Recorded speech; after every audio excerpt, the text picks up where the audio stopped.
Dewi, mahasiswi program studi pendidikan Islam anak usia dini. Pada hari ini saya akan memaparkan proposal skripsi saya yang berjudul Peningkatan Self-Help Skill Anak Usia Dini melalui Exercise of Practical Life atau EPL di PAUD Arowyani. Baik, latar belakangnya adalah anak usia dini merupakan atau berada dalam masa emas perkembangan, di mana penting untuk kita menanamkan kemandirian sejak awal. Tetapi yang saya temukan di lapangan, masih ada anak PAUD Arowyani itu yang belum mandiri. Misalnya, mereka belum bisa membereskan peralatan makannya ketika selesai makan. Mereka belum terbiasa menyusun sepatu di rak ataupun menyusun barang-barang setelah dimainkan. Hal ini terjadi karena guru cenderung membantu, kemudian guru juga terlalu sering mengambil alih tugas-tugas anak, sehingga anak tidak dapat atau tidak punya kesempatan untuk mengeksplor lebih banyak kemandiriannya. Maka dari itu, diperlukan metode Exercise of Practical Life ini untuk meningkatkan kemandirian anak karena dapat memberikan pembelajaran secara langsung. Berikutnya adalah urgensi. Penelitian ini sangat penting, teman-teman. Kenapa? Karena kita harus mengenalkan kemandirian atau soft skill ini sejak anak usia dini, supaya anak-anak tersebut tidak bergantung kepada orang dewasa.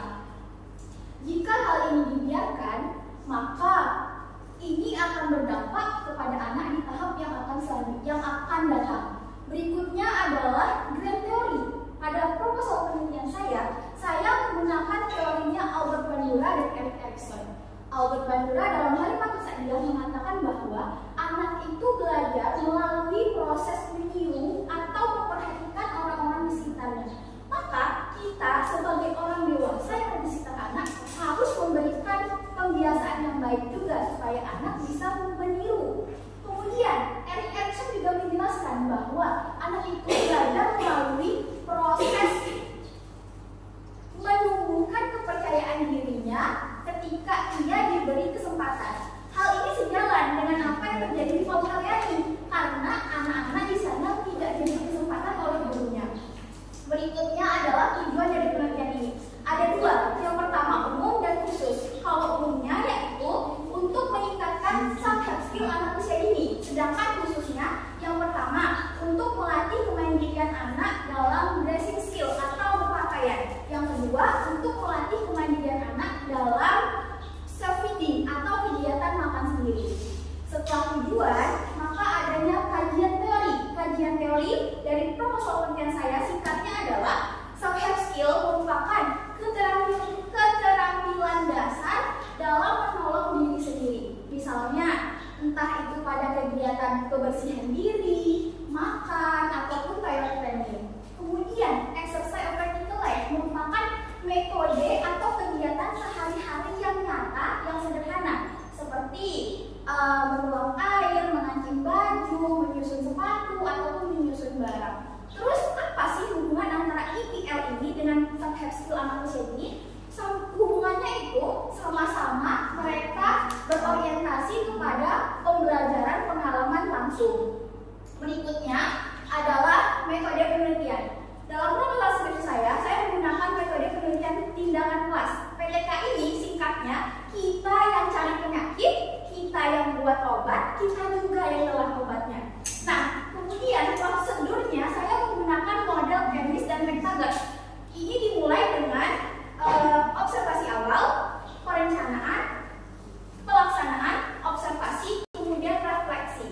Subjeknya kepada 10 anak kelas B rentang usia 5-6 tahun di PAUD Arowyani. Instrumennya saya menggunakan lembar observasi, dokumentasi, dan catatan di lapangan. Untuk analisis datanya saya menggunakan analisis data deskriptif, kualitatif, dan kuantitatif untuk presentasinya.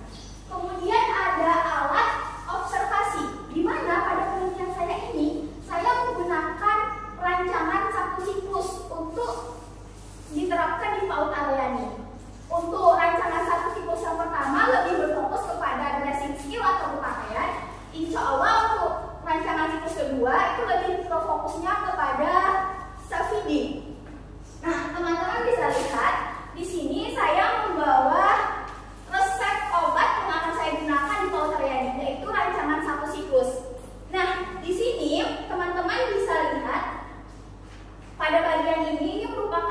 hari di mana jumlah anak sekolah dalam 1 minggu. Kemudian pada bagian atas ada pembukaan, inti, penutup. Ini semua merupakan kegiatan yang berorientasi kepada soft skill anak usia dini. Akan tetapi pada bagian inti ini lebih berfokus kepada blessing skill. Berikutnya juga untuk rancangan siklus yang kedua.